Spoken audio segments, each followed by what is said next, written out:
Okay, I'm excited, man. It's going to be fun. All right, here we are. Everybody, welcome back to another episode of the Shop and Chivalry podcast. I'm here with my guest today, Patrick Mooney. Yes? That's him. He's here. Excellent. Well, thanks for joining me, man. I know we've been trying to get this together, and we are on a slight time thing here because I know you got some projects. Yeah. How'd that happen? Well, I took it apart. Turns out the previous owners had broken some plates and stuff down in there. Oh, okay. So like jammed it up? Yeah, so it worked when the home inspector came and the last 3 months in the house. Uh-huh. But last night they all arranged themselves in just such a way to lock the motor. Excellent. So it burned up. It's not draining. So you gonna get a new one, or just going right into attaboy. Putting one in. They're not that expensive, and they're pretty. $600. Yeah, I was surprised that it was that cheap, honestly. Yeah, I was too. We had to do one as well, and I'd never put one in. I'm fairly handy, but you know, there's some things that you've just never done, and so there's a bit of this like kind of how difficult is it actually? And thank God for YouTube. But I think it's pretty easy. A couple wires, couple hoses. Honestly, it's probably going to be a single hose. You're going to have your output hose and your input hose for your fresh water, and then it should plug in. You probably have a plug in. I think by code it's plugged. Yeah, so you shouldn't be any wiring. If anything, maybe wire to the machine itself and then to the 120 outlet. Yeah. But I had to do that with a dishwasher or garbage disposal. Yeah, 2 weeks ago. I would imagine it's like the same thing. Okay. Yeah. It was really easy. By the way, if anybody's listening, don't be scared of your garbage disposal when it goes out. Yeah. $79 right down there at Ace Hardware. Yeah. I was done in 20 minutes. I'll tell you what I had one time. So in my last house in Navarre, we had the granite countertops and the sink was mounted underneath. Right? You seen that? So anyway, it's not like the top mount where it drops in. It's underneath. I can't remember what they call it. Yeah. It might just be under sink mount, Sounds legit. Sounds legit, right? And what was one day, sink fell out. Oh God! So, by the way, that's a problem. Like, first of all, there's not a lot of room. You can't like drill into like granite. It's not really a thing. You run the risk of cracking. It's all glue, right? So there's some fasteners that they do mount in there. Mine didn't have any of them. So it was basically supported by some sealant.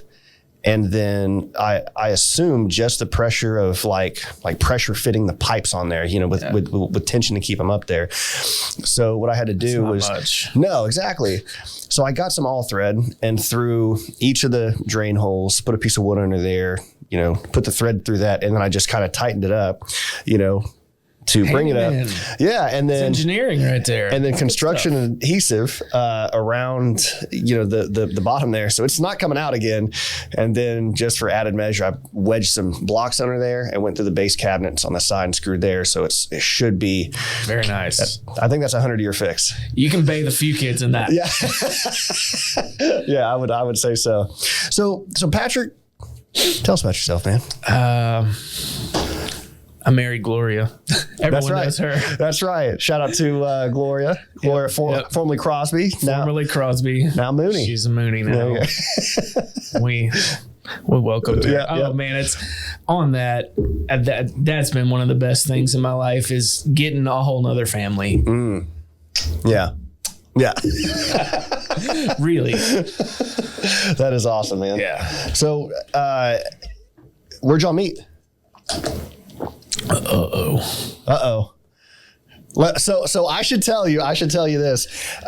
My wife and I have a constant debate over our first date. So we met in high school, and I think honestly, I don't even know what she thinks because she's wrong. But our first date was I asked her to go to the Country Cajun Crawfish Festival.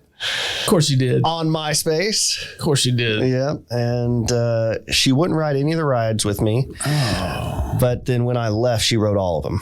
So I'm a little bitter about that. But I think we've moved past it. Yeah. Right. So I say that to say, if you've forgotten or if it's a point of contention, we can certainly move on. Well, I was with another girl. Okay. It's not a point of contention. No, Gloria tells the same story I do. It's very real. There's only one version of it. Look, you're going to sell me that you're safe. Okay. I'm right. I'm here for you. You let me know how it goes. I went to a music festival with another girl. Okay. We needed a place to stay that weekend. I contacted a buddy. I was like, hey, man, we need a place to stay. Mm-hmm. That's what you do in New Orleans. Sure. I don't rent houses. I got friends. I used to live over there. So, plenty of places to stay. I feel like that's half the people that go to a music festival. They go somewhere where they might know a guy, some estranged friend of 20 years, haven't seen him, but of course, not saying that's the case, but, as a caricature. Perhaps. Anyway, he said, I can't put you up at my house, but my girlfriend's going to stay with me. Y'all just go stay at her house. Okay, cool. Well, her girlfriend has 4 roommates, one of which was Gloria, but I didn't know any of those people. Mm-hmm. I knew his girlfriend that much. Yeah. A finger's worth. A finger's worth. For the audio listener. Yeah. Anyway. So we get to her house. The next morning I get up and I walk into the kitchen. And I'm groggy, and there's this girl standing there washing some dishes, and she spins around and goes, oh my God, you're that guy from that band, Roscoe Bandana. Yes. That was you. Okay, good. I'm in Roscoe. I am. We're still a thing. Yeah. We just haven't done anything in 5 years. Yeah. But anyway, I said, yeah, that's me. Kind of the same reaction. Yeah. That was up until that point. We had been, all over, literally. We did a lot. Gloria was the only person that ever recognized me as being part of the band. That's kind of cool. Oh yeah, it was special. Yeah, let me tell you. Yeah. Because Gloria's beautiful. It was here's this beautiful girl who interested in me and music and recognizes me as part of the music. Yeah. Hey now, right? A lot of bells went off. Anyway, just as we began talking, the girl I brought walked out into the kitchen and did her little whatever thing she did to let Gloria know. Well, I did this motion here because was it awkward? It was awkward. She was awkward. The girl I was with was awkward. I'm not going to reveal her name to protect the innocent. It's not her fault. She is the way she is, though. Fate was in control at that point. Absolutely. Yeah. Anyway, so we all go to the music festival that day, and all day, man, I'm just eyeing up Gloria. Sorry. Is that like PC? Does that violate Me Too or anything? Because no. I mean, now it's fine. Now it's fine for sure. For sure, it's fine now. Not in an aggressive way. I was just noticing her. She's beautiful. She's dancing, having a good time. The girl I'm with is not dancing, is pissed at me because there's a mud puddle over there that we had to skirt around. Just not. Oh, you don't do that when you go to a music festival. Yeah, you just embrace the mud puddle. Yeah. She could not. Anyway, needless to say, leading up to this, I knew the relationship was nearing its end. That was the nail in the coffin that weekend. Oh. Anyway.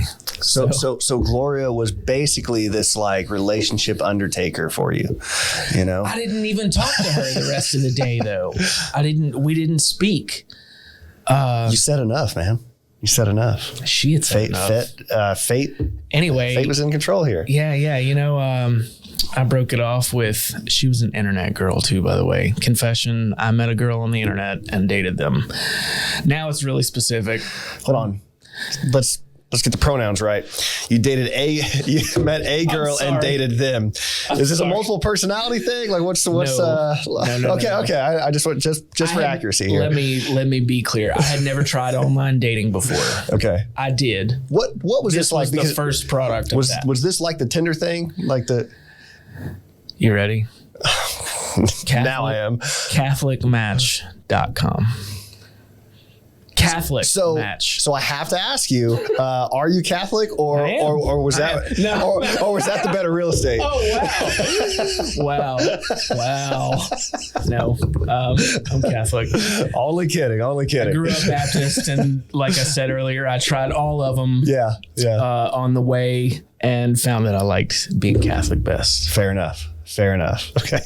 Hyperbolic joke, okay? Sure. That's a whole other subject. Sure. I'm sure we'll touch on it. So I was this must have been three years ago, and it was, I think, the AFC Championship game, and I was at a buddy's house, and he's like, "Hey man, I'm going to leave. I'll be back in a few hours." And he had met a girl on Tinder. This guy was like 22. This girl was like in her 40s. And he was gone for like 4 hours, and he comes back. And I was like, well, spill it. Go on. 4 hours went by. And he's like, yeah, we just met, kind of hooked up. And she made me dinner, and I came back. I was like, I don't know. Like, how empty is that?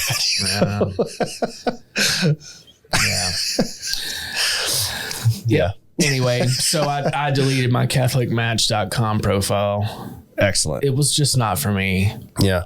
I'm much more into organic relationships. Yeah.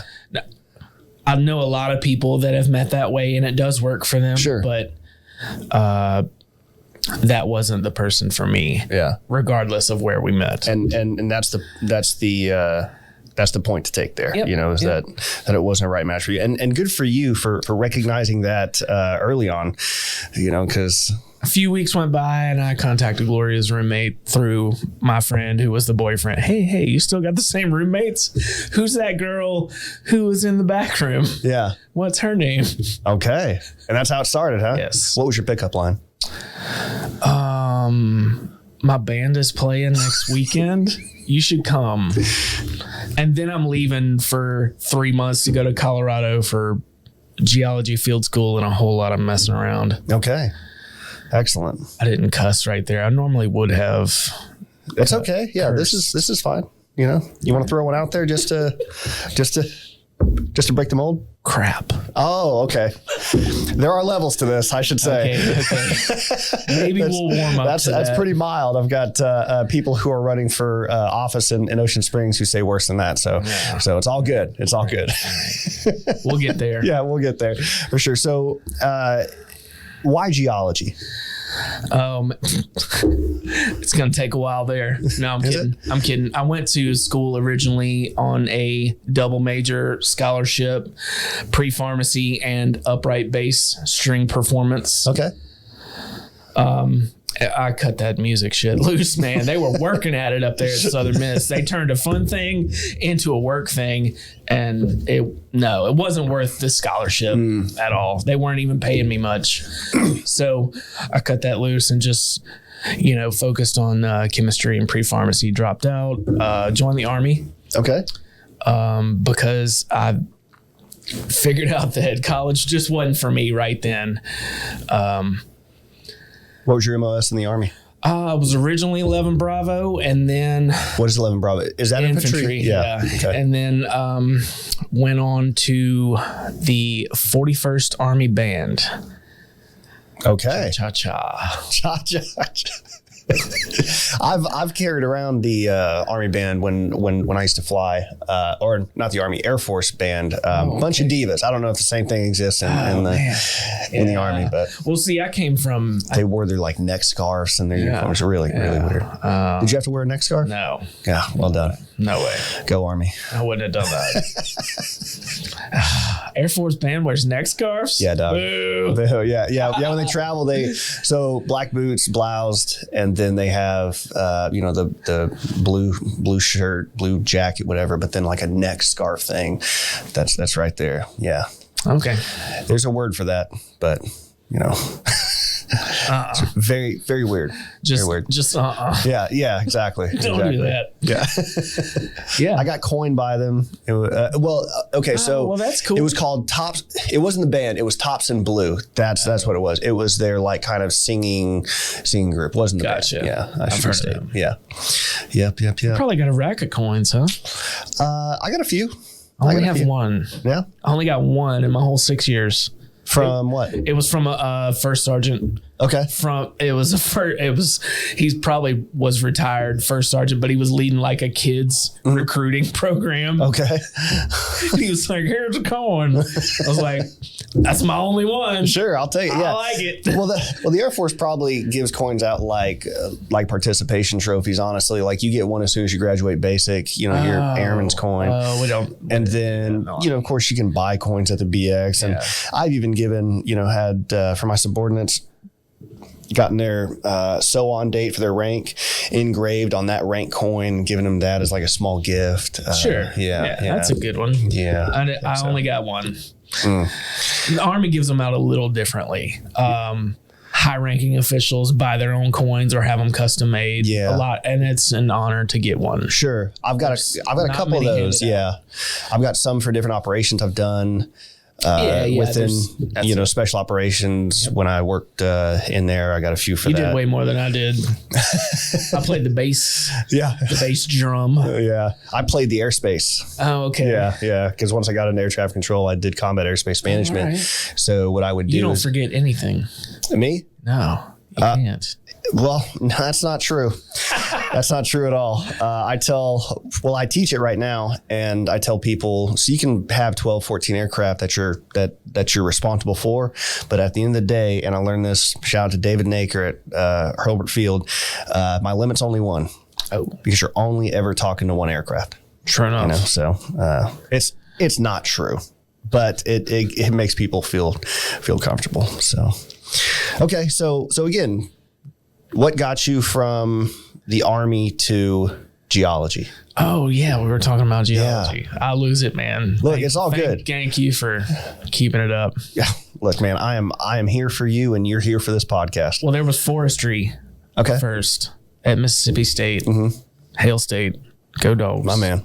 You heard them. Yep. We live and die by that, Yeah. That's just the way it is for Mississippi State football. It doesn't matter how bad they are. Yeah. Yeah. Love them. Yeah. Mississippi State football is its own Greek tragedy. That's a good one. I didn't know you were a State fan. Yeah. Oh, yeah. Yeah, for sure. And so what frustrates me is like you can have, this was true when Dak Prescott was there, although it was better managed. Those were some of the best months. Oh, so I've got the Sports Illustrated framed where it shows Mississippi State, Ole Miss. Magnolia Mayhem. I remember that headline. I've got that one. And then I've also got Madam President from Newsweek that declared Hillary Clinton the president. Oh, yeah. I got that one, too. I won't tell you how much I spent on that one. Well, I won't say it on air. How did those get out?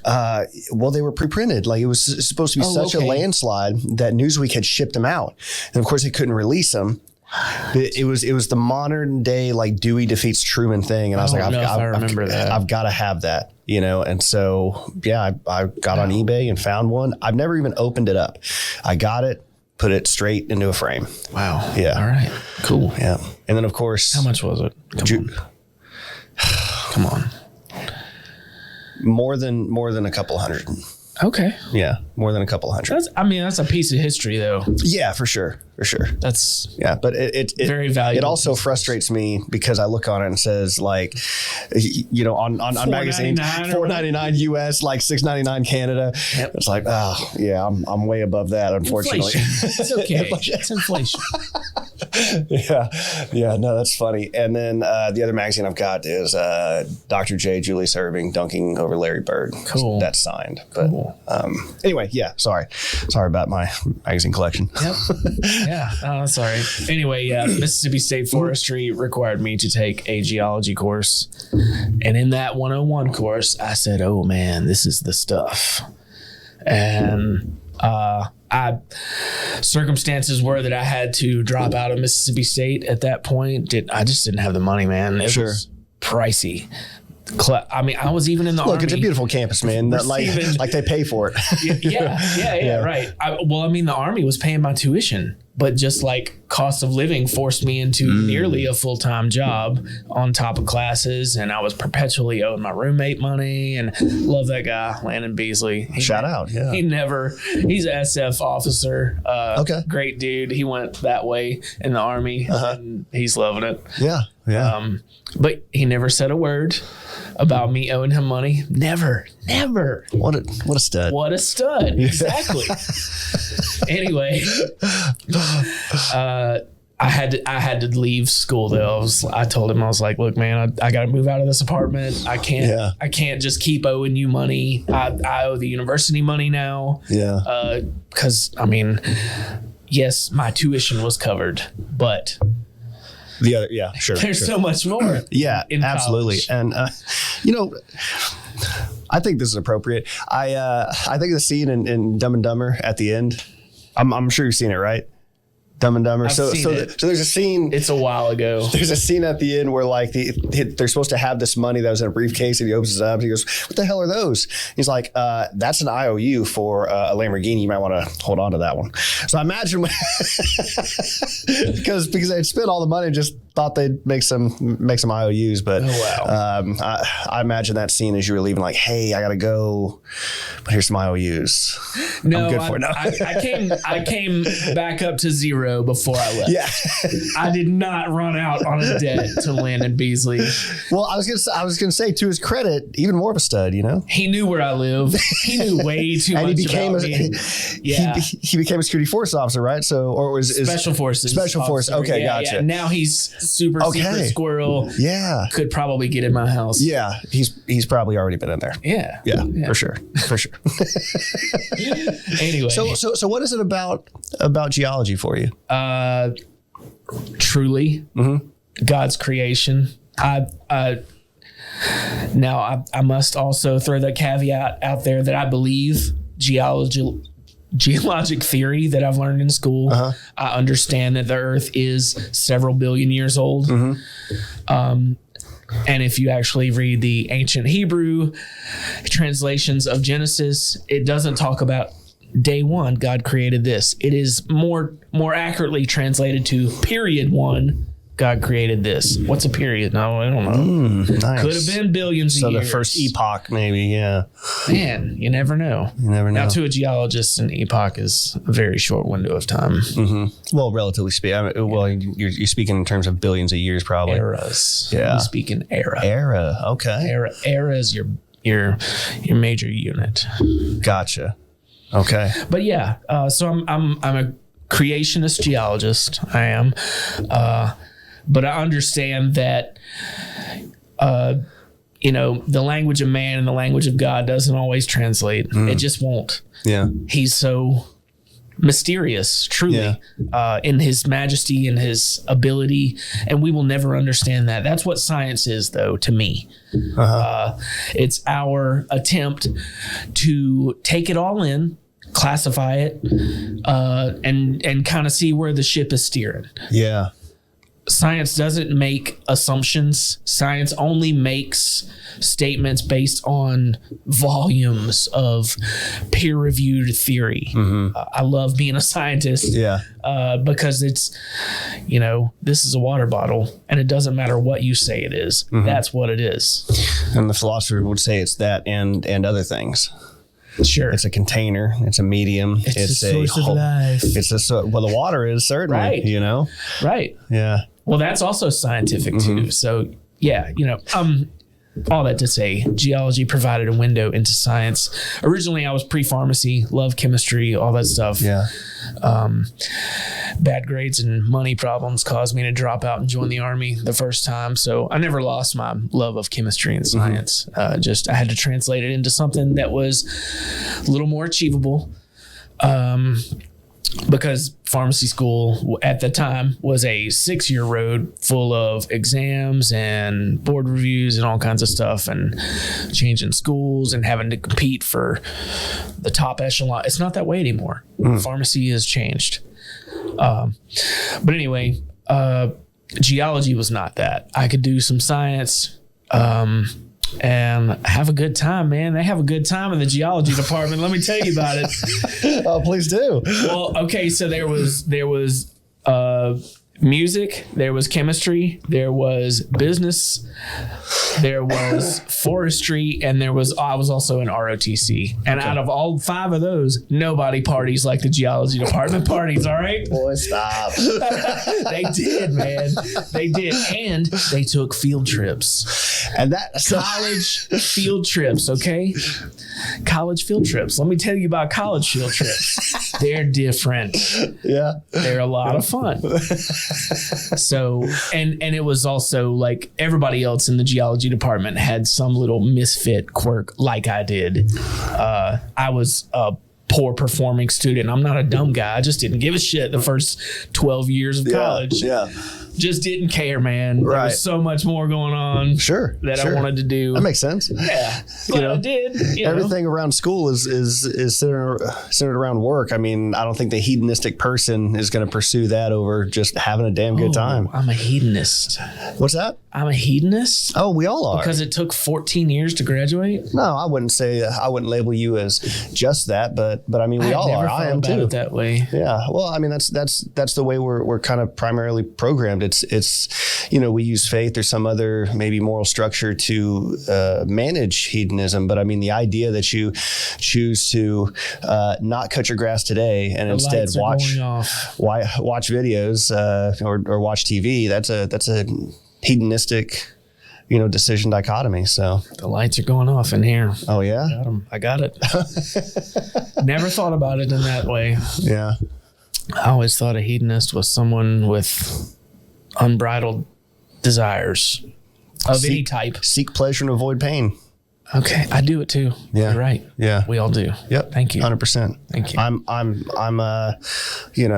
fatter than I should be because of hedonistic tendencies. Let me tell you about that. There was Army standards on this waistline, and as soon as those went away, as soon as someone wasn't paying me to exercise, it's definitely gotten more difficult, and I was good until COVID. I would run a few miles a day, and then of course I'd lift also and maybe hit the bag. But as soon as COVID hit, and I've got a nice home gym, a good setup. I said no. In solidarity, if other people can't work out, I won't. And I pretty much haven't since. I got back into it like 3 weeks ago, but it's been almost a full year that I've like, fuck it. I understand. So tell me something unique about geology that fires you up that you think that most people wouldn't know. Oh, and don't use the pun as an opportunity, like go, oh, volcanoes. Like here's something like, no, you want to get fired up? Well, we're going to talk volcanoes. Volcanology is the Elton John of the geology world. And I mean that in the flashy persona, how he used to dress on stage. Like they think they are the divas and the most important. And okay, sorry, Elton John, you were just the guy who dressed that way. Yeah. I love EJ. I have many vinyl albums I love Elton John, dude. I can't, like, I'm not even trying to go there. Look, if you've got Elton John in vinyl, I believe you. It was just an example. Liberace also dressed flashy, and Dr. John did it too. Like volcanologists are the flashers of the geology world. Here's a safe one, the Lady Gaga. I love her too. No, I do too. I'm actually a big fan. That movie she did with Bradley Cooper. So we were talking before we started about how like certain songs like can bring like emotion to us, right? Oh yeah. And man, that song that they did together, that Shallows. duet. Oh, you want to sing it together right now? Nah, dog. In the shallow. Come on. No, that's a hard no on my end. All right. Yeah. We walk around the house singing that on the regular. My wife would divorce me. Probably not. My wife's in on it. So yeah. She sings a lot. Does she? Just around the house. I'm trying to get her to take it a little more seriously because she's got a great voice. But she doesn't believe in herself. We're working on that. Yeah.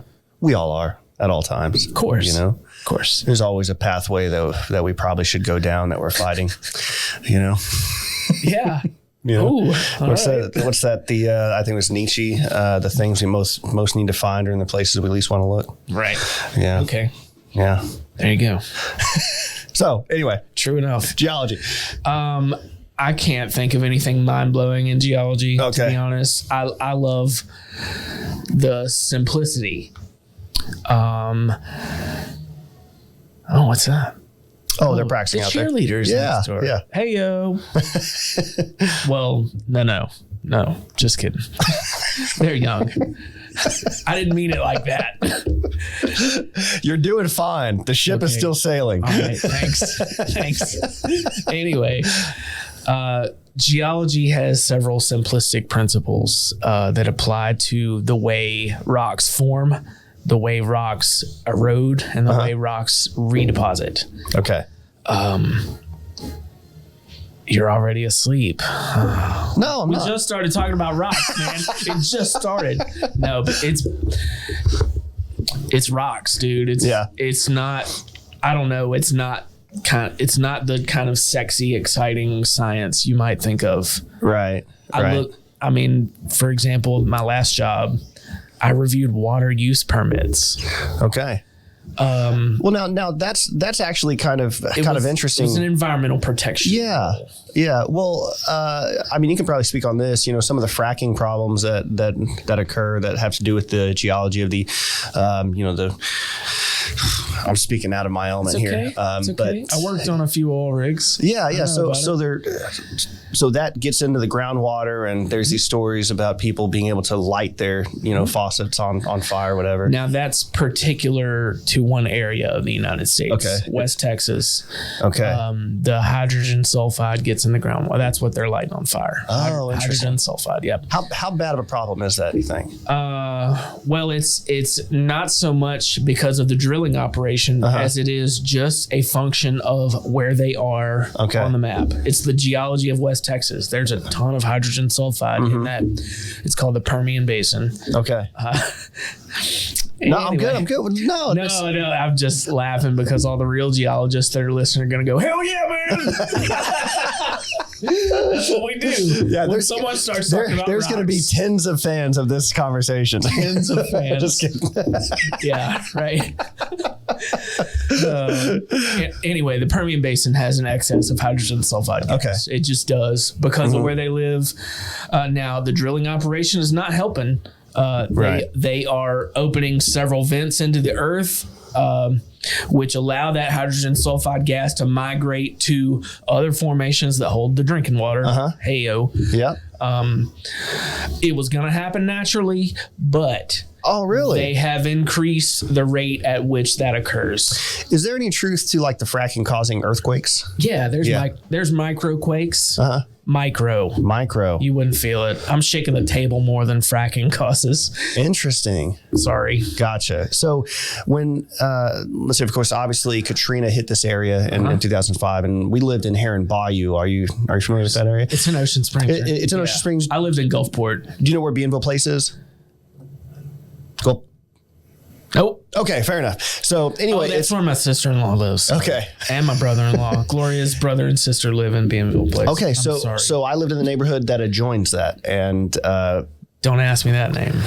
What's that? Heron Bayou. Heron Bayou. Yeah. There's a sign. There is a sign. And I just moved here. That's okay. Everything's fine. I've been using that. I've been hanging out in Ocean Springs a lot of my life, but I'm just using that line. Fair enough. Okay. So my dad told me that they didn't sell him flood insurance because he didn't need it, but he bought earthquake insurance. And apparently the only fault line that exists is like northwest Mississippi along a small corner up there. That's right. But so are we going to fracture away from the U.S.? Is that already tried to happen back in the Cretaceous period? Okay. If you look at a map, we'll put it up here for the people. Yep. Mississippi should be like right around here, right? If you got let's just draw a line here, imaginary line. Okay. Mobile Bay. Okay. Jackson, Mississippi. The New Madrid Fault in northwest Mississippi. New Madrid Fault. You see this line? Yep. The U.S. already tried to split across. Interesting. Split right there. There was Jackson, Mississippi had a volcano. Oh man, I can't think of the type. It was a shield volcano. But, okay. But can't.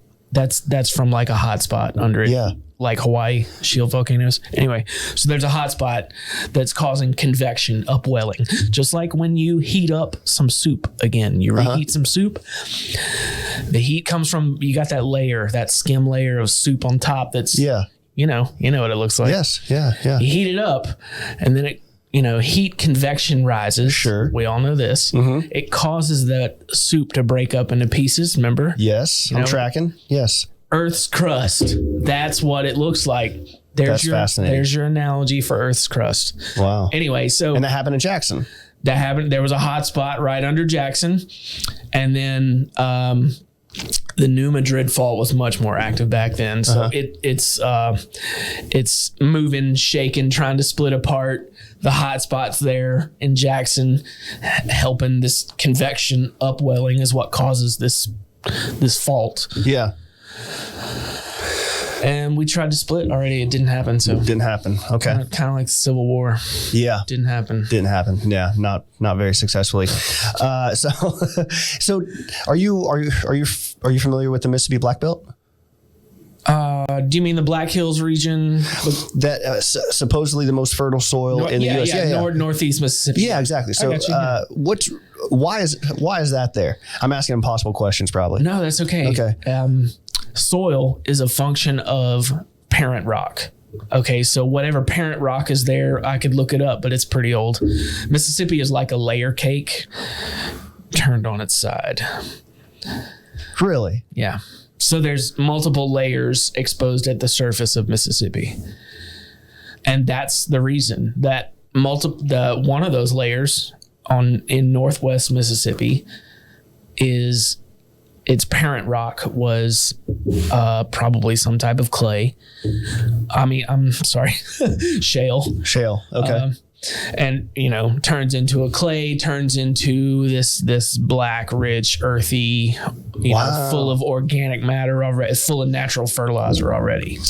My family owns hunting land up there, and it rests like in the middle of that on the Mississippi portion because it extends dirt, into it extends into Alabama, but I think there's a plan that the family might have to maybe open up a weed farm. Absolutely. On that soil. I can give you plenty of geologic consulting on that. Oh yeah. Yeah. We talking? I'm hoping to capitalize on that. now that Mississippi's legalized the growth. Yeah. Well, honestly, it's a weed. It wants to grow. Yeah. It doesn't need much help. So interesting. I might be out of a job now that I've told the secret. It'll grow anywhere. I've actually wondered that, like, how difficult it is to actually grow, like how much management is needed. But I guess I've never put together like maybe it is actually a weed and it's going to, you're going to work harder to keep it from growing than actually growing it. That's right. It loves to self-propagate too. Oh, interesting. Yeah. Nice. Well, so geology.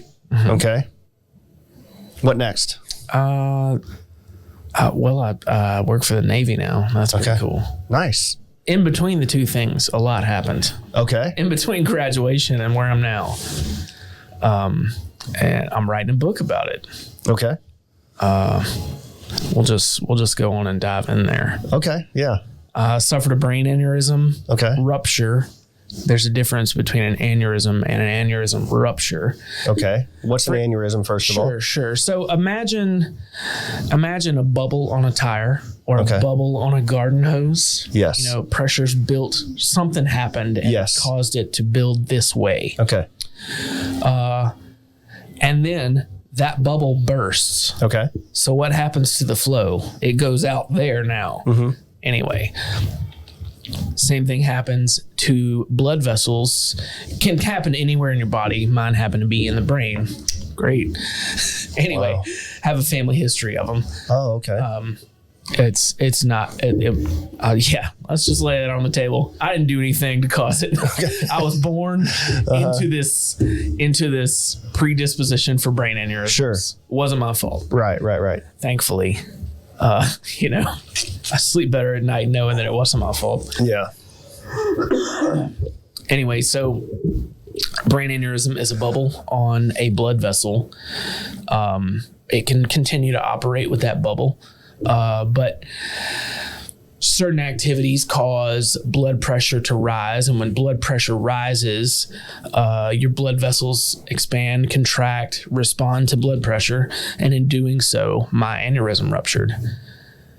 I was having sex. Okay. With with the woman I married. Yeah. Yeah. We weren't married yet, though. That's okay. I mean, that's okay in my book. Yeah. So obviously that makes sense. You're going to have, an elevated heart rate. Blood pressure was up. Yeah, for sure. So when that happens, blood's now just pouring into your brain. That's right. It was the carotid artery that runs up to your brain. Right as it entered the base of the skull, that's where the aneurysm was. So the main supply on the left side of my brain just was spewing out into space. So it's like near the brainstem, right? Because it's near the brainstem. Okay. The brainstem is a separate thing. Right. This artery just carries blood and then starts branching off. Right. I guess the point of my question is if you've got all this blood that's abnormally there around what is like the limbic part of your brain, brainstem, your amygdala, all this stuff, did that have any effect on like normal body functions for you? I would imagine it would be fairly significant. Yeah. Oh yeah. So when the aneurysm ruptured, I lost consciousness. My arm contracted up, my eyes rolled back, I went white, wasn't breathing, wasn't responding, the body's attempting to die. Gloria was trying to find a pulse. She was just screaming, Now you weren't conscious, right? No. Could you hear this happening? No. Okay. Gotcha. I don't remember any of it. Okay. This is all secondhand. Okay. What she told me happened. Gotcha. We were in the act, and I looked at her and I said, "It's all going dark." That's what you said. And that was it. And then, arm contracture and dead fish laying there. Anyway, she freaked out, ran outside. Rightfully so. Completely naked and screamed to the courtyard of our apartments, "Call 911, blah, blah, blah." The neighbors were home and they heard her. They came out and she called 911 and I guess a minute went by, 90 seconds maybe. She comes back in and she's about to start chest compressions on me. She's, getting on top, ready to do CPR. Okay. And then I sat up and vomited on her on the side of the bed. Was dazed, was like, "What's going on?" I don't remember any of this. Like I said, all secondhand information from her. So anyway, 911's on the way, and their first reaction is, "Oh, what drugs did he take?" No, dude. No. They work in a world of probability. I know. I understand. Unfortunately. And I got a sleeve of tattoos, and I'm sure I looked like that type to them. Yeah. Especially in West Palm Beach, Florida. I don't know if I'm sure the scene was set. Yeah, the scene is set. There are a lot of drug rehabs around that area. Yeah. A lot of pain management place too. I'm not mad at them. No. Yeah. It's totally reasonable. It's just quite frankly unfortunate. Yep. Cost us a few seconds. Yeah. There discussing what drugs I was on. And I'm sure them basically asking in the way, like trying to convince you it's okay to tell them. "We're not the police. What drugs is he on?" Disclaimer, I was not on drugs. Right. The drug of love. Right. Oh my. All right. Yeah. Anyway, so we rushed to the hospital. I regained consciousness somewhere along the way. I was able to I regained consciousness before that. I was able to, one guy on each arm walk me to the door because they couldn't get the stretcher in. I see. The door to these apartments were built in the 40s. Okay. So the doorway is narrow. It's not a standard 36 inch. Yeah. Now building codes are the way they are. Anyway, so I have to get walked out. We get to the hospital. I'm in and out of consciousness. Told them it was the worst headache of my life, and everybody looked around and they said, "Oh, which is, I didn't know then, but that is the one sentence that every aneurysm rupture victim says. This is the worst headache of my life. Interesting. Yeah. So they, confirmed. Yeah. They took a CT scan. Yep. There it is. Just spewing its supply every time my heart beats. Yeah. That's incredible to me because, it's not like there's just a pool of blood in your brain. It's no blood. Yeah. It's cerebrospinal fluid. Thank you. CS So, fluid, yeah. I would imagine that would create a lot of pressure in there because it's pushing all that blood out there. For example, a mild case of encephalopathy, bacteria on the brain, causes PSI to rise to about 10 to 15. Whoa. So it's measured in PSI. So the pressure in your brain increases 10 to 15 PSI. Yep. It should be 0. It's supposed to be 0. That's an incredible amount of pressure if you consider the area of the skull. I got up to 90. Get out. Not kidding. Wow. I mean, this is my main blood supply. Just every time my heart beats, it's spewing. That's incredible. Yeah. Brain death occurs at about 40 PSI. Somehow, I'm not brain dead. My God. I got up to 90. Yeah. I saw the medical records. It's real, man. Gloria kept a journal of everything. Good for her. Yeah. Honestly. It's pretty sparse, but it's just like quick data. Yeah. PSI was this. My nail gun operates at 90 PSI, by the way. So I don't know if that helps anybody. Air tools are typically at about 90 PSI. 90, yeah. That's right. Your car tire's about 30. Yeah. Hey, 35. There you go. Yeah. And of course that's per every square inch, and of course, within there's not a lot of square inches right in here. Well, mine's a little bigger than normal, but but still, I mean, it's every square inch that kind of pressure exists. Yeah. So I would imagine that also you run into the same sort of physics issues that any other container that holds pressure would, is that you're probably susceptible to more ruptures with the right kind of impact. Right. That's right. So the first step was to pop that balloon. He's going to die if we don't do this. So they drilled a hole right here inside of my skull. It'll never close up. I have a hole in my head. Yeah. Wait, what? Your skull doesn't close up like other bones. Just do they plate it? They got to plate it. No, man. No. If you press on it in the right spot, I'll do the dead fish dance for you. Really? My wife. I don't know what else to say. Yeah. Yeah, man. Yeah. Well, my wife's mother has a condition where basically inside of her ear canal, there's piece of bone missing, and so her brain was like leaking fluid into her ear and is coming out, and she had all these balance issues, and they went in and put some sort of mesh in there that covered it. So I'm surprised. Like it blows my mind. Of course, I don't know anything about it, but it blows my mind that they're like, yeah, we're just going to drill this out, and then we're not going to put anything over it. Like you hear about people getting plates in their head. I don't. Well, plates are for much larger areas. I mean, the hole in my brain. It's a hole in the skull, my man. Yeah, true enough. But it's there's nothing in the studio to represent how small it actually is. It's not even the diameter of the wire. Okay. But that's what saved my life. They popped the balloon and pulled out 3 quarts of pizza sauce. That's what it looked like. I saw it.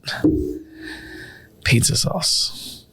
Imagine that. So how do they fix something like that? They have to go, because it's the carotid artery too, right? I mean, it's a major blood supply. Yeah. So the next step was a revolutionary surgery that this one guy pioneered, and he's usually across the far-flung reaches of the globe training people how to use the technology. But West Palm Beach St. Mary's Medical Center is his home hospital. He happened to be there.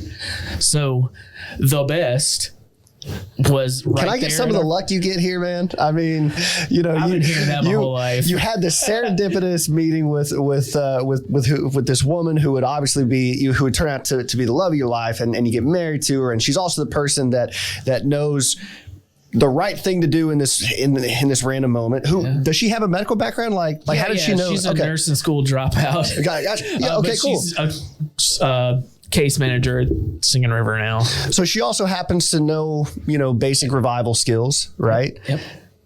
And then you happen to have this really obscure kind of thing happen. There are volumes of circumstantial luck like that of my life. Okay. No kidding. All I'm saying is I'm going to need you to pick out my lottery numbers. Okay. Yeah, okay.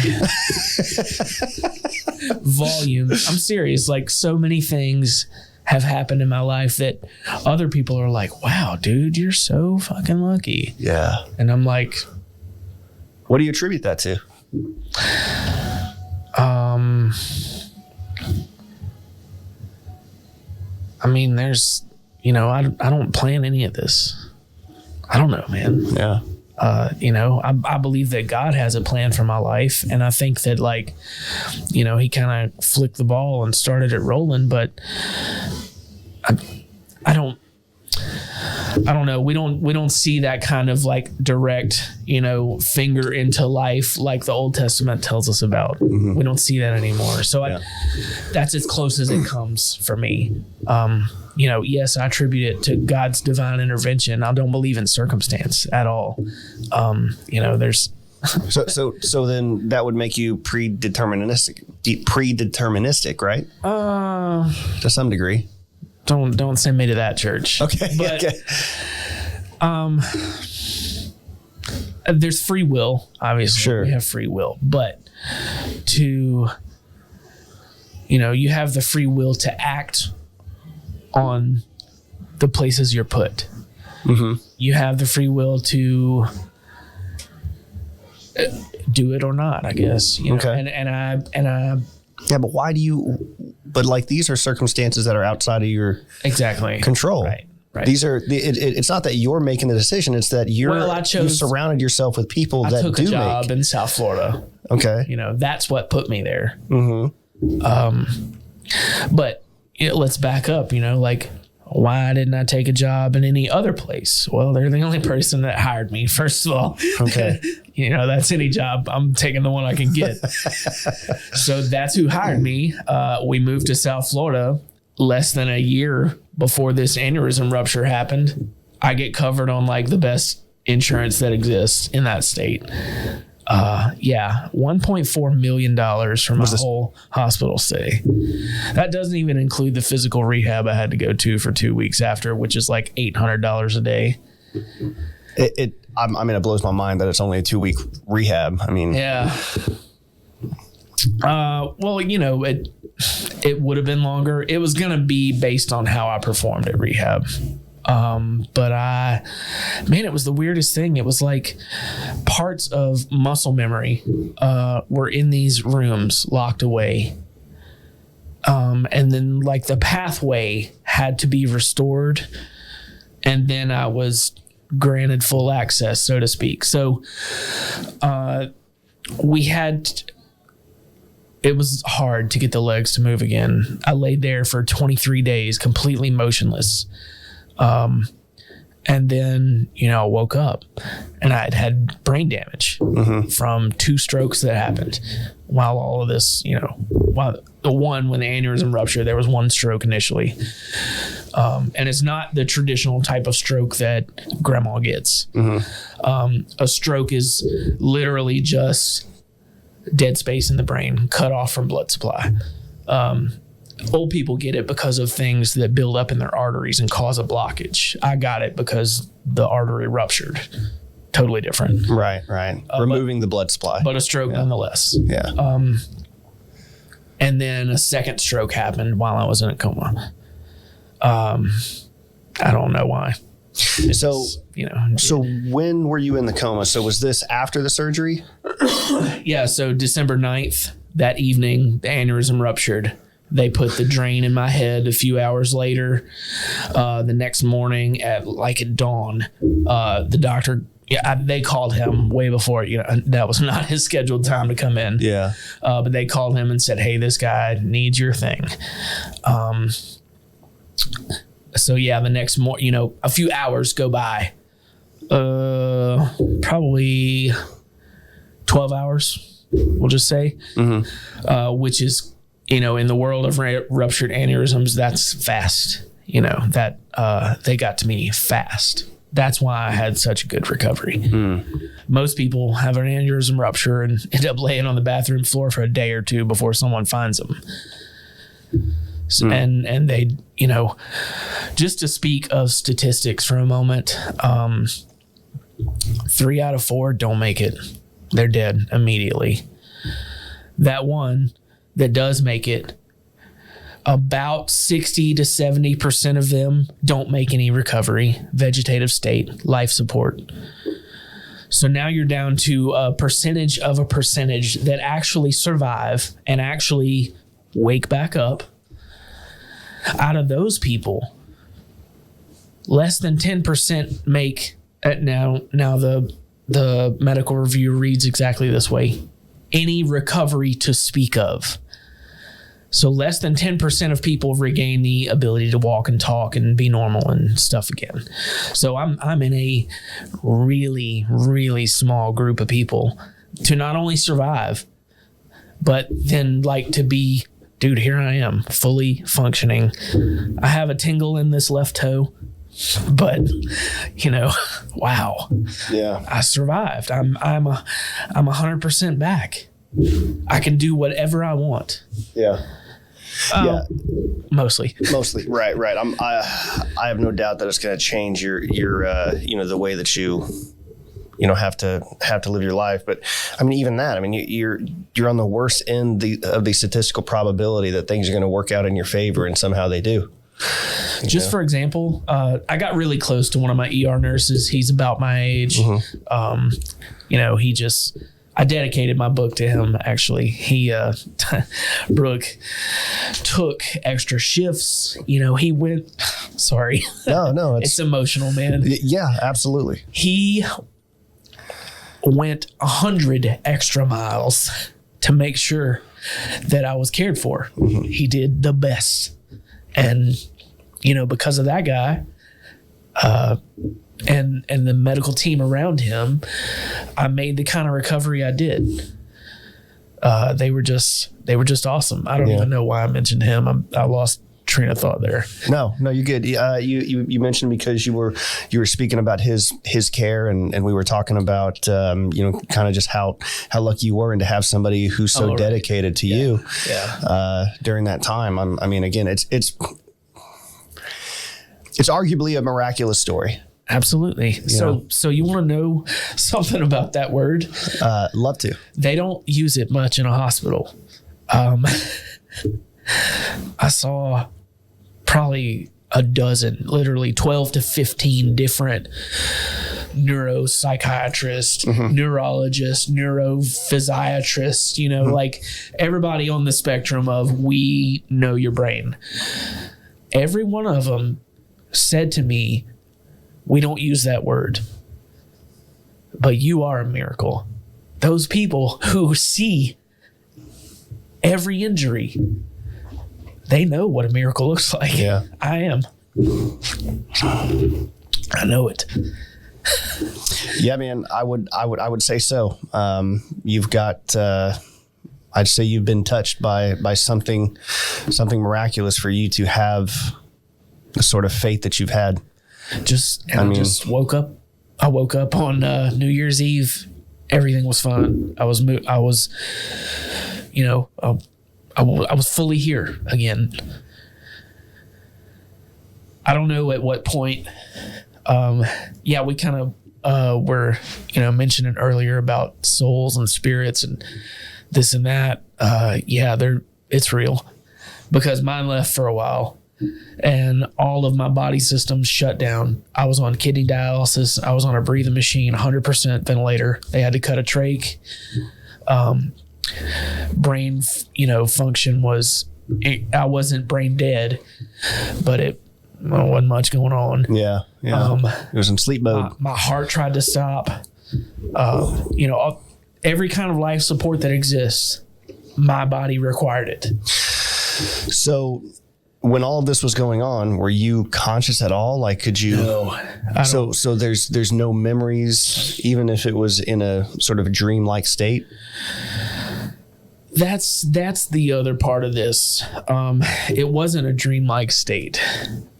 My soul was in an alternate reality. Is a one sentence answer. Okay. So what was the journey like? I mean, I saw every end of the spectrum of humanity. I saw suicide, I saw murder, and I saw like really good things. I saw the past, I saw the future. I know that our child that's on the way is going to be a boy. Already saw it. I saw our second child be born. I mean, I didn't see any winged cherubim or lakes of fire. Mm-hmm. So I wasn't in heaven or hell. But I don't know where I was. Was it vivid? I mean, could you see, were they just images, or was it an actual like scene, a setting, like you were there? I was taking naps. I was eating food. I was having conversations. I was feeling the breeze on my face. Mm-hmm. I was there. What kind of climate was it? I went to a lot of different places. Okay. So there was, some of the past. Specifically, the only two things I saw in the past was my mother and father in their hometown as teenagers. The things they did, the things they experienced, the lives they lived around 15, 16 years old. I have no idea why.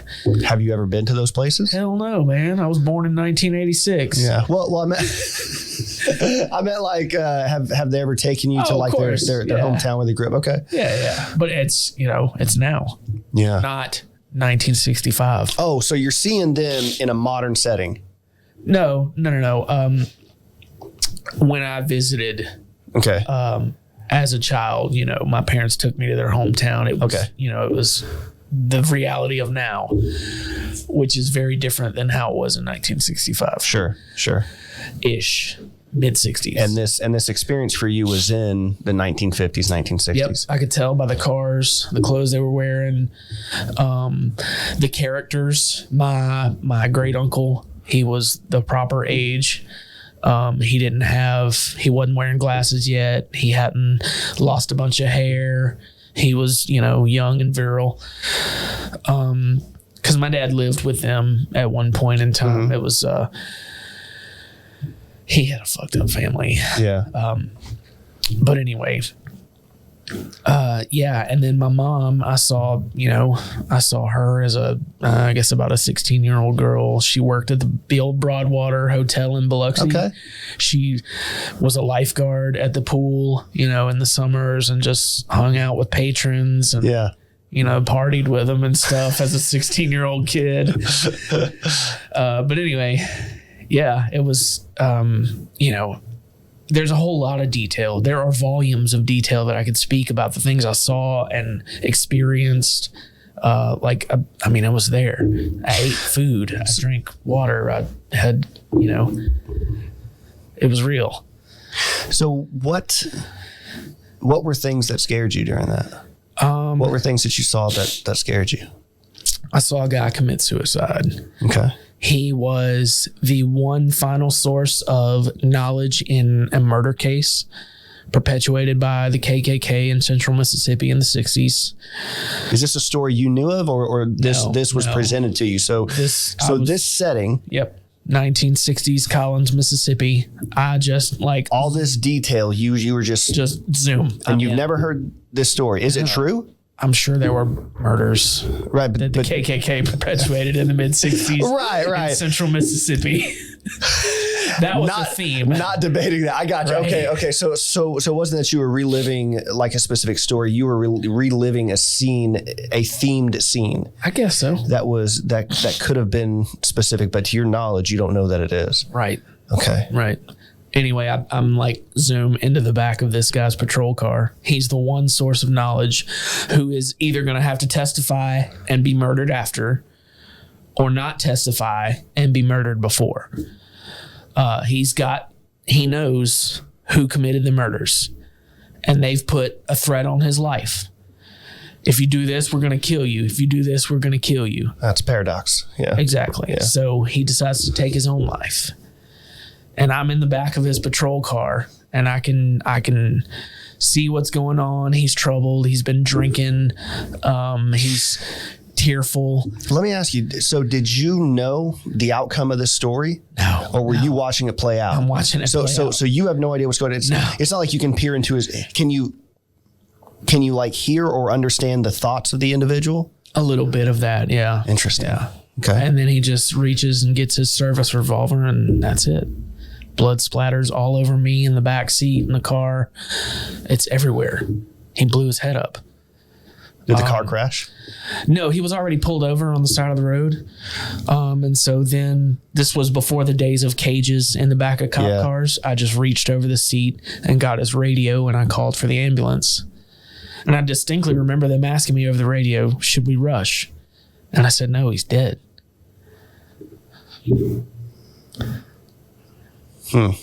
Yeah. It was, I was there.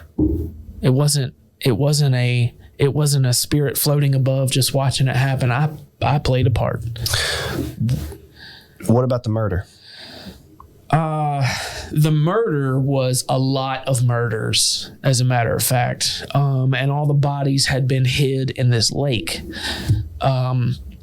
They were about to drain the lake to make a bypass around Collins, about to do some road work, and the engineers and whatever had said, this is the place the bypass needs to go. We're going to drain the lake. When the lake was drained, it was just... I don't even know how to describe it. There's a scene in Hotel Rwanda, Don Cheadle, where he pulls down a road and the fog clears and they cannot pass for the bodies laying there. That's what this lake looked like. And they were all black people. This was all a dumping ground for race murders that the KKK had perpetuated. Is it day or night? It's daytime. When the lake is drained, in the process of the lake being drained, there is a procession. Is the best thing I can call it. It wasn't a parade by any means. It was a very somber procession. There was just imagine a trailer with seats full of people. And there's a woman pulling it, and you can tell she's thick and muscular and strong. And she's just sweating and toiling with chains all over her body, pulling this trailer full of people. Are the people living? Yeah, they're living. Are they wanting to be there? Yep. They're, okay. This is all a voluntary thing. She's there. She is leading the procession pulling a trailer of people, and they're all singing. They're singing gospel hymns. Is the woman pulling? Is she happy to be there? She's not happy about why they're there. And why are they there? This is all in response to all of these murders that they're passing by, all these bodies laying there. So are they celebrating that the bodies are there, or are they or is this a form of like mourning? Somber mourning, very much. Through gospel hymns. Yep. Are the people in the trailer, are they black or white? They're black people, and they've come to let everyone know that they're a united community. And that, this won't stand. Is the woman pulling the trailer, is she black or white? She's black. And she's naked. I don't remember her having any clothes on. She was so sweaty. And they pull up and they just begin to sing. And the men file out of the trailer into a long line. And they go to... The line is for work. Everyone is starving. Uh-huh. And so they get in line and they go to a stump there is not a stump on the ground. This is like an 8-foot high stump. Okay. Someone has reached way up and cut the tree off. Okay. They go to the stump, and if they agree to go and do the work, I don't know what the work is. The work is something else. But if they agree to go and do the work, the stump will pour forth like a golden shimmering honey, which is not just honey. It's food and water. It's spiritual needs met. So they agree to do the work, and then they receive their ration of honey, which is, like I said, it's all the sustenance that life. you need. Yeah. It's everything you need. It makes you whole. I mean, it's glowing, dude. It's like, it's not just honey, Mm-hmm. Yeah. So anyway, that scene sort of just ends. What's your role in this scene? I'm an observer. Where? On the side of the road. So there's the road that they came down with the trailer and the people. That goes over a bridge, which is the little feeder creek for the big lake that they're just draining. So I'm just standing there at the side of the bridge. They stop at the bridge, and we have our mournful time. And were you mourning with him, or were you apathetic? I was sad, man. It was a bad situation, because it wasn't the natural decay of a body in a lake. It was the deliberate taking of life. Well, I say that to say that, it wasn't like a bone here, a skull here. No, these were bodies. The whole body was there undecayed.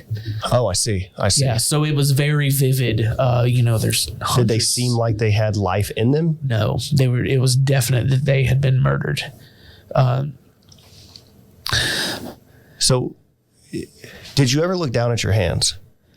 No. Come to think of it. Not during that one. There were other times where I was using my hands, and I know that I was looking at them. Do you know what you look like in these?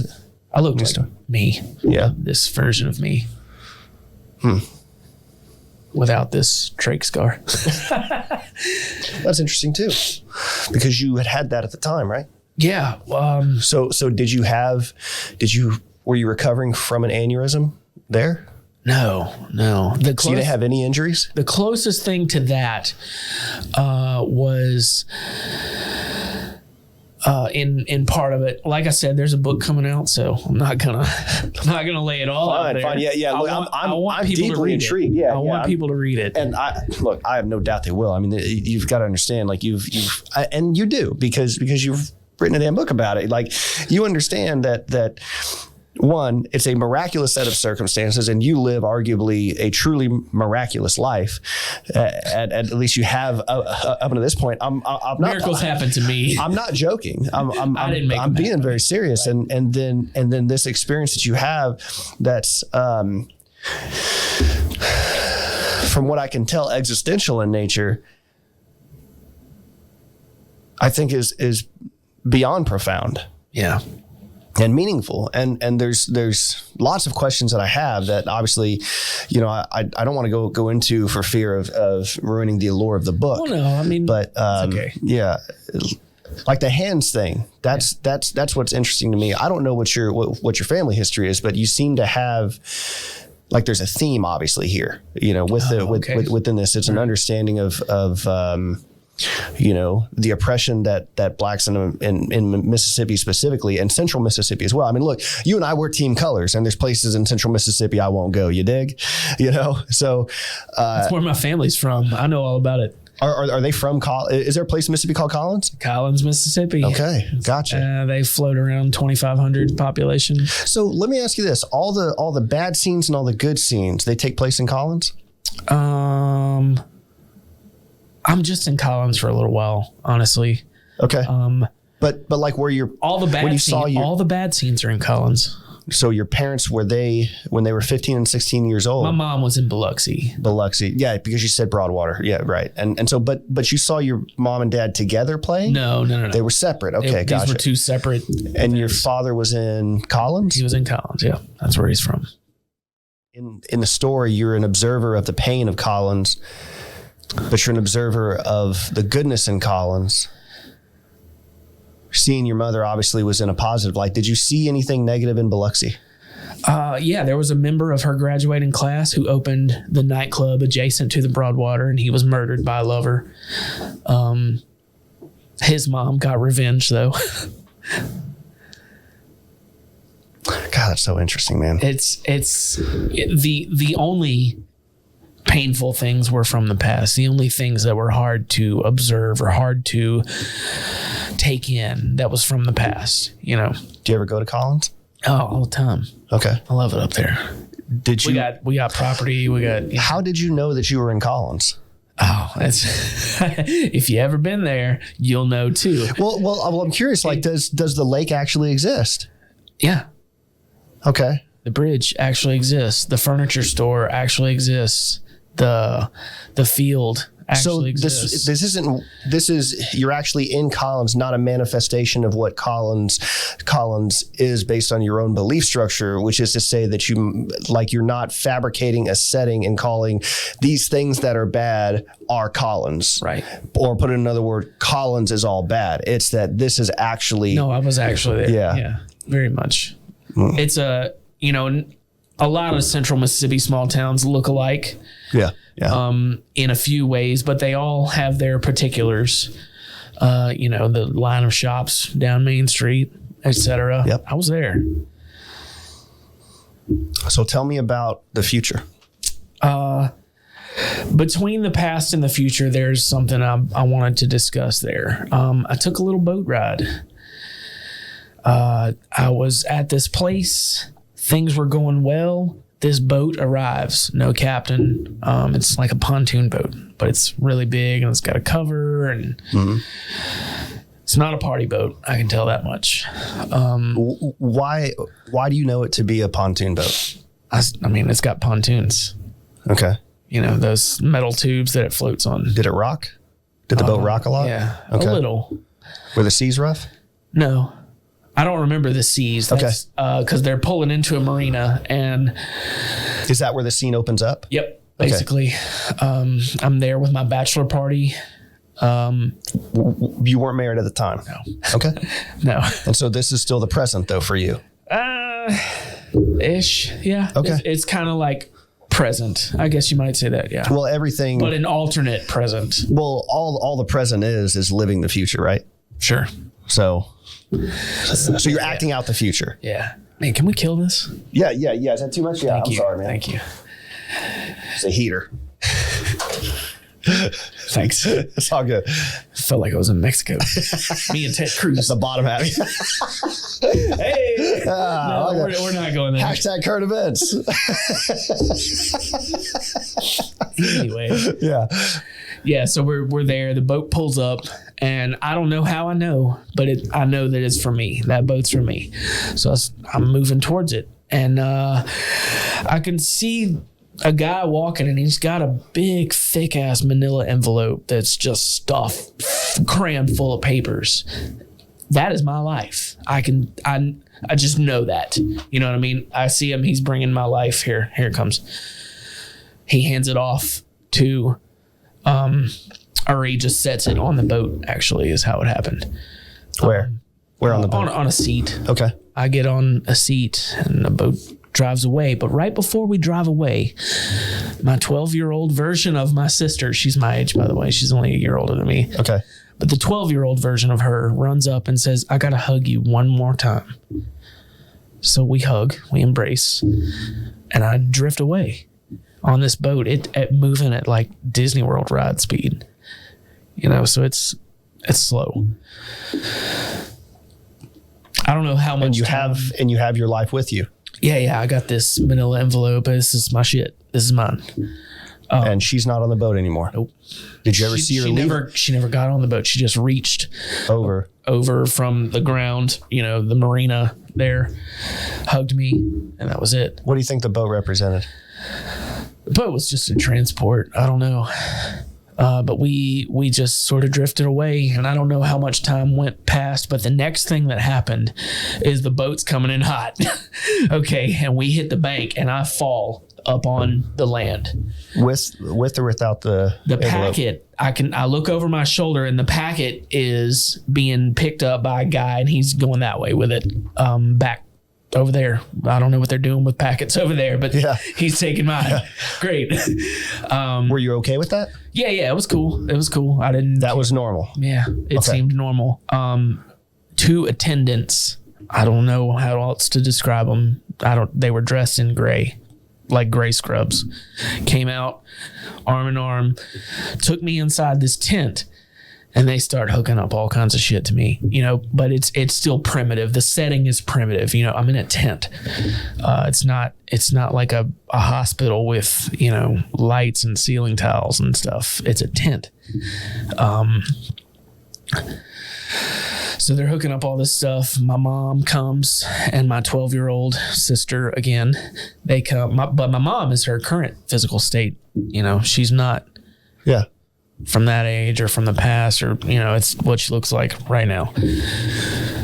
They come and they're crying and they're just fucking wailing, dude. This is sobbing going on in front of me, and I can't react. I'm like, I can open my eyes and I'm looking at them and I'm understanding what's going on, but all I can do is cough.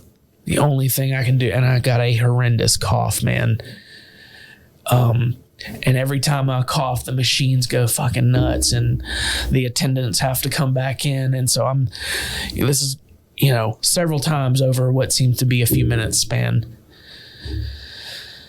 Anyway, I move from that tent to a shack, a little bit more permanent of a structure. Now under your own power, or were you carried? Yep. Under my own power. Were you still hooked up to the machines? No machines. I just walked over there. Did you still have the cough? No. Okay. The cough reappears later, but no more cough. Now we're in like a subtropical kind of climate. It's, cool enough that you don't need an air conditioner, but warm enough that you don't need a sweater. Okay. That's perfect, Yeah. And this shack I go to, it doesn't even have a door. It's just like a curtain hanging, 3-sided. It's all the shabby chic that you would imagine of somewhere in the third world. Everything's held together with duct tape and zip ties inside. It's like shabby. It's a shack. There's one chair. I go over. It's like a brown recliner, kind of plush, Okay, cool. I'm getting in the recliner. It's next to a window. I can see out the window. There's the harbor below. I'm like up on a cliff. I can see down to a little beach head, And every now and then my mom just pops in and like in the window, weirdly enough, hey, just wanted to come see you again. My mom was with me a lot. We weren't that close growing up, but in adult life, we've become really close. Yeah.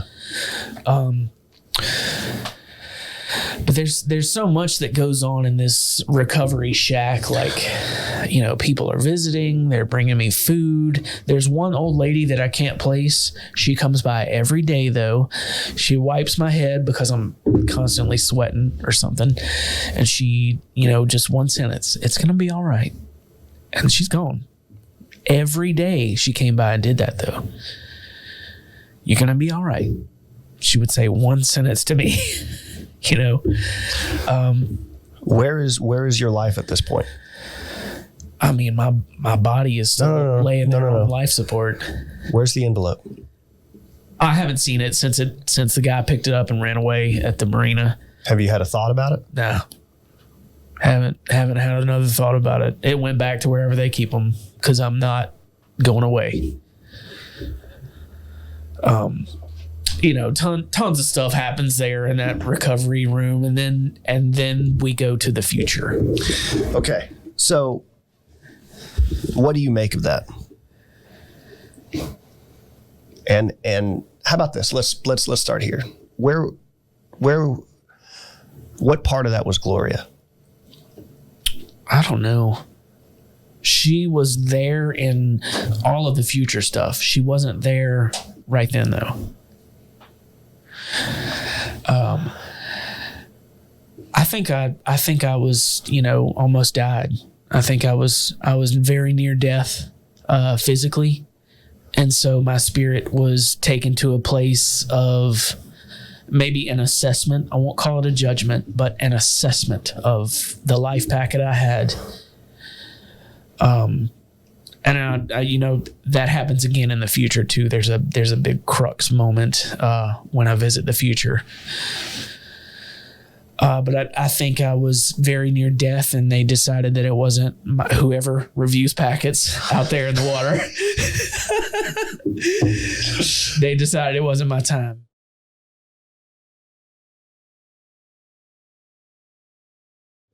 I was kind of curious. There's a few things I noticed in this, and I'm curious if you noticed them too. I'm sure you have. How only women visited you? No. Okay. I just haven't talked about the guys who visited. Oh, okay. Gotcha. One of the attendants in the shack was a male. One of them. And he looked like no one I had ever seen before. Can you imagine the guy from Notting Hill that lives upstairs from Hugh Grant? Scruffy. It's been a while since I've seen that. Scrawny British snaggletooth. Okay. Like Boris Johnson, but with bad teeth. Yes. Yeah. That's who's coming to check on me every day. Okay. Excellent. But they're not representative of any person. Nah. Okay. I don't know anybody like that. So were they? What did they do whenever they met you? That guy just came in and turned on the TV every day. He would come in and turn on the TV. It was the same pre-recorded episode of a BBC comedy, complete with commercials. Same every day. You know what I mean? This is playing in my head every day. Interesting. Or playing in my recovery zone. What if the person who ran away with the file was Gloria? It was a dive instructor. He was in a wetsuit, and he took it into a dive shop. Sorry. That plays. Diving into a potential marriage. Marriage is maybe... I love scuba diving too. Represented by, a bunch of papers. No? I don't know. Odd. I didn't put any thought into it. Okay. That's where they go. Sure. Fair enough. I took it with me on this boat while I was going out there. Now that I'm back, that's where it goes. Fair enough. Okay. So then you move to the future, and it just snapped to a new scene? Basically. Yeah. Okay. Yeah. I begin to venture out from the recovery shack. I begin to just move about the town and interact with villagers and farm animals that just fucking walk the road. That's how it is in the third world. They don't have fences and stuff. That's how it is in Italy. Okay. Yeah. Sorry, not to just say third world, but that's the only place I've experienced it. I see. That. Okay. Anyway. The future things kind of go like a zap, though. The next one, I'm just fully there. I'm at Memorial Hospital, Gulfport, Mississippi. They are setting up a tribute to Fred Hayes, Apollo 13 mission. He's from Biloxi, Mississippi. Okay. He's a coast boy. We love our coast boys. Yeah. So they're setting up a memorial to him. At the same time, they're about to move, for whatever reason. Neil Armstrong died at Memorial Hospital in Gulfport, Mississippi. They're moving the remains of Neil Armstrong to a permanent memorial in Cape Canaveral, Florida, which is where they launched from. Right. So I'm at the hospital, and I can see, like, you know, it's a hospital. It's what a hospital looks like. And there's all these. I'm in the lobby out there. There's all these streamers, and you know, it's colorful. A hospital lobby. They try to make it nice. Yeah. Try to make it cheerful. Yeah.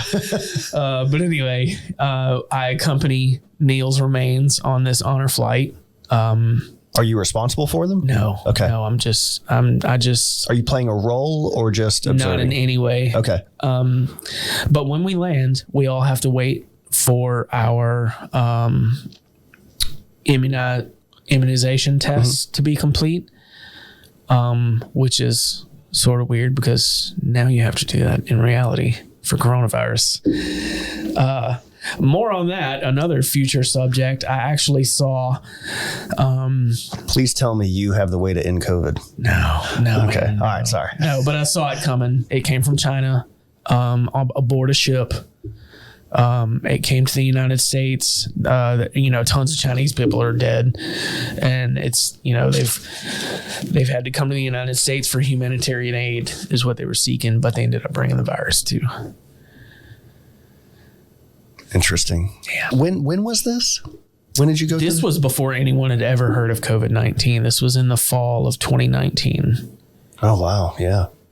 We had never heard of that shit. Nobody was talking about it on the news. There's no way it was playing in my hospital room that I could have subconsciously picked up COVID-19 or a virus or a virus coming from China or anything like that.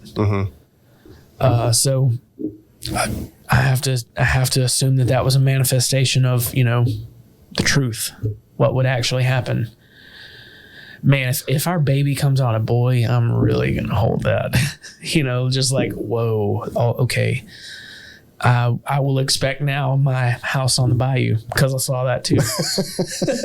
We have a house on stilts along a bayou somewhere here in Jackson County. Yeah, not in reality. No, we live in a neighborhood. In a future reality. In a future reality. In an inevitable future reality. Yeah, the boy was about 5 years old. The girl was a newborn. I mean, she had just been born. And then we all had that Christmas together at our bayou house. Wow. Both sides of the family came because it was a big house. So you're talking about like maybe in 6 years. Yep. That's right. So the question for me is, do you alter your life, the pathway of your life, the way that you're living now, to manifest those things, or do you continue your life as usual with the faith that those things are going to manifest? Or I what can do you answer do? that when the baby's born. I'll answer that. Okay. We're not going to find out if it's a boy or a girl. We don't want to find out ahead of time. If it comes out a boy, then I'll know. I'm just messing around. To seriously answer your question, no, I'm not doing anything different in life to try to specifically reach those things. I took that answer seriously. I mean, because, and again, like I don't know the answer to that question, because of course your experience, man, it's deep. It's a deep question because it could be possible that it's saying adjust your pathway to achieve these things, or it could be saying stay true to your current pathway and how you handle things, and these things will manifest. I got something on that. Go on. So the very last bit of the future, Gloria and I visit Ireland. Our families are Scotch-Irish Gaelic speakers. How old are you? I'm 35 next week. In this scene? Oh, current. Okay. You know, Gloria's current. We visit Ireland without children. There were no children, just her and I. We go over there. Had you had children? It's unclear. Yeah, the children thing in the house and all of that had happened already, but it was more like, boom, now you're here doing this. I didn't give question to where are the kids. It didn't. I see. Okay. It didn't, wasn't relevant. Could it be an alternate? Could be. In time. Could be. Who knows? Yeah. Fair enough. Yeah. Sorry. We get over there. I go in this church. As Catholics, we go to confession a lot. Well, we're encouraged to. I enjoy it personally. I enjoy the act of confession. That guy doesn't forgive me, but he is a good counselor on how to abstain from negative action in life. You know, a lot of people, you know, use the screen and confession. I always go in face to face, look him in the eye. Here's what I've done. Here's what I'm dealing with. I know this is not a Christian way of life. I know that I've let my brother or sister down. Help me. And it's not, you know, it's not that he waves his hand and your sins are forgiven. I believe only Jesus Christ can do that. He already did it one time. Yeah. What the priest does is provide absolution for the remainder of your life. You know, here is another chance to reconcile to God through partnership with another believer and go forth and sin no more. Because I mean, we're told to counsel one another on matters of sin. We're told to share our sins with our brother, you know, to confess. Well, I think also a priest is not a judge. You know, beauties and ideals are judges. And that's the manifestation of Christ. Christ is the omnipotent, omniscient perfection. Are we good there? Dude. You're cracking it? Yeah. So that's what Jesus is. And the thing about an ideal is that it's a judge at the same time. Because something that's ideal, what you aspire to be, you can consciously in that moment see everything that you're not, but you also see what could be. That's why Christ is a manly manifestation, because it's somebody and y'all share the same image. So you say, I could be that person, which means you could be perfect. So life is a pursuit towards perfection. And knowing that perfection exists in a manly form is a judge on you every day. And so the priest is there, a chaplain, a pastor, whatever. They're there as somebody that is without judgment, right? But to reconcile the way that you're living and guide you towards the path of perfection. That's it, man. Yeah. Yeah. So anyway, in this final spiritual journey, we're in Ireland, I decide to visit this church, and my top priority walking in the door is I got to go to confession. Walk me through this whole thing. So if you can, because I've been to a Catholic church once before, and you have to, like, you dip your hand in the holy water, right? You do remember your baptismal promises. Okay, so Father, Son, and Holy Spirit. So you're doing all that stuff, right? Yeah, just like I would have entered any other church, but this is like a little country church. This ain't like a grand cathedral. I see. This is, they've thrown it up with what they had. Okay, but it is their church. You know, that Irish have never been known for being a wealthy people. Sure. You know, so this is out in the country, extremely poor, rural Irish church. I walk in and, you know, again, I always pursue confession in a face-to-face manner. This wasn't available at that time, so I had to sit down behind a screen. The priest, I just start spewing, man. I'm just like, well, when I was 7 years old, I stole this baseball card. When I was 19, I looked at this girl. And, you know, I'm just spewing it. He came into the room and just stopped me. He physically put his hand on me and said, stop. God loves you. You're a good person. Like, I mean, you know, how much more clear can you be? He was an old man. He was fragile. His hair was thin and white, but like his, you know, you could tell in his eyes, he was still mentally there. And he stopped me and he said, just stop. God loves you. And then, he left. And I'm just like dumbfounded. So I'm like chasing him. Wait. There's got to be more. We didn't do we didn't do this part. We didn't do that. I didn't tell you this. And like, I can't find him. He's nowhere. He's not in the priest side. I look in there. There's not even like, you know, like imagine a cold space. When a person exists in there for a long time, it'll warm up a little bit because the warmth of a human was not even present in that room. He was gone. Gone.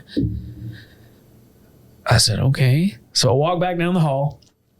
I sit down in the lobby of this church, and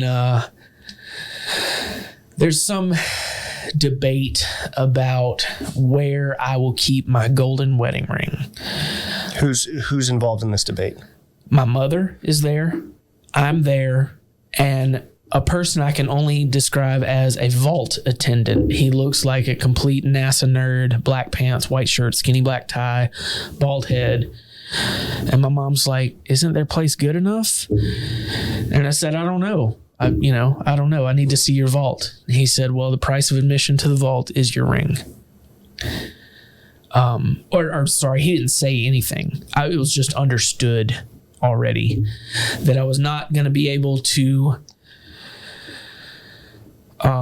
in order to enter the vault, which the vault represented more than just a place to keep my ring. The vault was, I don't know. What was in the vault? Was it your possessions that were in the vault? So that's a funny thing. There was nothing in there when I went in. So first of all, this skinny NASA nerd is communicating telepathically with me. He's not speaking words. He's just directly entered into my brain. Hello, Patrick. We've been waiting for you. We have a lot we want to show you. So I said, I submitted, and I followed. My mom just disappears. She's got to go pass off some car keys. Oh, so what did you submit to? I submitted to following him. He telepathically communicates. Follow me. So I got up. I follow him. I've still got my wedding ring on. We go into this office, about half the size of this room. Okay. And on the wall, there are, instruments of measure that I can tell this is precise engineering going on in this place. And so I, telepathically communicate back to him. I like what you're doing here. Yes. You're the guy I'll trust with my ring. I can see you're a man of precision and science, and, I am too. I love those things. So he then weighs out my gold ring. I'm a little bit short. The price of admission was gold. I didn't quite have enough. So he said, look, what I can do is take a little blood to equal the measure you don't have. I submitted that. Okay, here you go. Pulls out a vial of blood, big as this key fob. And so that and the gold, he said, okay, now, telepathically communicating still, come into the vault, put these goggles on. So they put some goggles on me. And at first it's dark, and then this circle of red LEDs appears in succession. And then the red LEDs start to move and provide 3D depth. And then they're spinning. And then, boom, all of a sudden, it's like their warm-up sequence, basically, for the goggles. Anyway, boom, we have snapped to, on these goggles, it now looks like what you might see on, the news, night vision. What night vision looks like. It's green. Yeah. The lights show up in a particular way. Or Starbright goggles, if anybody's ever heard of those, the same thing. Night vision goggles. Anyway, NVGs for us military types. Right. So he's got these on me, and instead of seeing other stuff through night vision, the only thing I can see is the night sky, constellations, and they're all perfectly outlined and labeled. Here's Pegasus, here's Copernicus, here's, whatever. Yeah. Constellation in front of me. Like, this is, the sky all at once, which, is impossible. But I'm looking at that, and he's telepathically communicating. Isn't it awesome? Just lay down on the floor. It's nice and cool in here. Just lay down and enjoy it a while. So cool, man. Yeah, I'll do that. Laying there, just checking out the stars. And then, were there any shooting stars? No. It was all like, it all wiggled like the Harry Potter Marauders map. Yeah. You know what I'm talking about? Okay. The letters wiggled, the stars wiggled, it was alive. It was breathing at me. Anyway, then we flash to, he starts showing me other things. Like, here's possessions, guitars, classic car, guns, things I own, just stuff though. Were they your things or they things. took the form of your things? It took the form of my things, basically. And he telepathically communicates, Patrick, what's the most important thing? And man, it fucked me up, dude, because it's not things, immediately I knew it. Oh, it's not. This is a trick question. It's not things. I'm not supposed to say a thing. It's people. People are what matters. So there was a right answer. Oh yeah. And I knew the right answer immediately. But was there fear that you could get it wrong? Yep. Interesting. Well, there was fear. What would be the consequence, do you think, had you gotten the question wrong? I don't know. He was asking what's the most important thing out of my things, as if. And so the trick question would be none of this category. None of this. Yeah. Yeah. Oh, I knew it immediately. Yeah. Like, none of this, dude. And by now I'm worked up. I cannot telepathically communicate anymore. I start shouting at him, Gloria. Gloria is the most important thing. Gloria. And I rip these goggles off into a blinding light, dude. These are nothing compared to what I saw. And I rip them off and I can't see anything. And I'm still just shouting, Gloria. Gloria is the most important thing. And I run out of there. I'm like stumbling, falling, and I woke up December 31st in that hospital. That's what happened next. I think it was a test. Do I deserve the life I'm given? Am I recognizing what is important? Do I see the path to the future and it's not through money or possessions or any of that other shit? It's human relationships that's what's going to lead you to greatness. That's what's going to lead you to achievement. That's incredible. Yeah. That's an incredible story. She likes that part too. Yeah. So what were you tripping over running out of the vault if the vault was my empty? own feet. Okay. Yeah, I couldn't. Were there stairs? Couldn't move them fast enough, man. I had to get the hell away from there. This is a trick question. You guys are you're trying to trap me in this vault. Not happening. Was that what it was? Had you answered the question wrong, it would have locked you inside the vault with things that will never give you pleasure or satisfaction or meaning? I didn't see. I didn't stick around to find out. Oh, that's incredible. I don't know what the other answer would have given. No idea. What do you make of it, man? Yeah, I'm living the right way. Okay. I'm choosing things. How has that changed your life? In a lot of ways, it hasn't.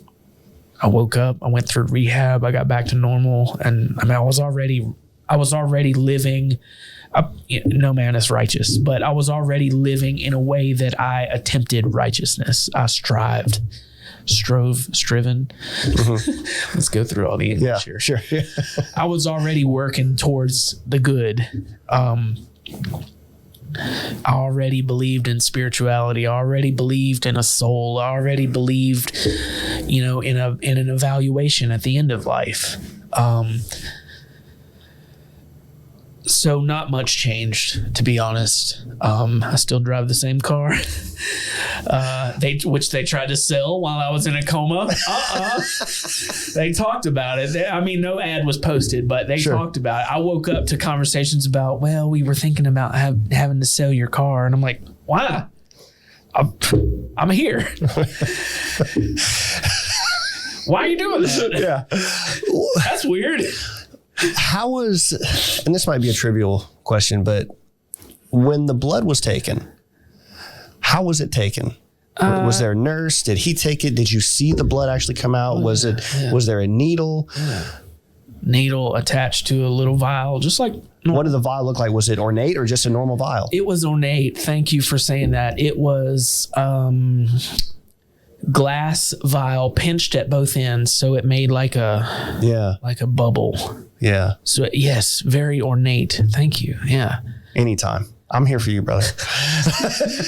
But so there's a few common themes, right? So gold is a common theme because there was the gold honey, right? That provided the sustenance for life. And as long as you worked, then it would pour that out and you'd have everything you need, even during times of great pain and suffering. Yeah. That was some suffering those people were. Yeah, exactly. And then you didn't have enough to get into the vault. But Right. the vault was full of material things. So you had to take some of yourself and sacrifice some of yourself to put into a gold vial that's very ornate in order to get access to a place that was just full of material things that actually wasn't where you wanted to be. So you're sacrificing a part of yourself maybe for things that wouldn't give you meaning. Was that the metaphor there? I never thought about it that way. I thought about it in terms of the vault is where you want to be. But is it? The order of it, well, because all you were showed was because they put goggles on you. Yeah. And the only thing you could see, like, because you saw clearly outside of the goggles. Inside the goggles was the lens, and you could see stars, constellations. Stars could be a metaphor for things that you aspire to, the things that you can see but are out of reach constantly. the created. Yeah. You know, the perfection, the ideal is something Sure. that you can see but may never achieve, may never reach. Yeah. And then the question of what's most meaningful to you Out of these things. But the I've frame shown was you. wrong to begin with, Oh, it was which all means because the frame was all these material things, but maybe that's what the goggles were showing you, were there to show you, is that this is the wrong lens by which to view the world. Boom. That's a great story, man. That's an incredible story. I mean, and then I woke up, then I was here, and then it was physical rehab, and then it was, learning how to walk again and figuring out that I could do this and write cursive. And Do you think that you were trapped because you had to? Do you think that realization is what got you out of the coma? yeah, Do you think that you were meant to figure that out? Oh yeah, I think that was my test. Why? And who or what provided the test? The vault attendant, skinny tie, Yeah. the thinking heads. He didn't have angel wings or anything. Like, he was, Do you like space things? no. Because like there's No, like I space watched travel Star and stuff. Wars when I was a kid, but when you describe that person, right? This attendant, Yep. person of precision. he dressed like the Instrumentation. the Geek Squad at Best Buy. I'm getting to this because you talked about the astronauts.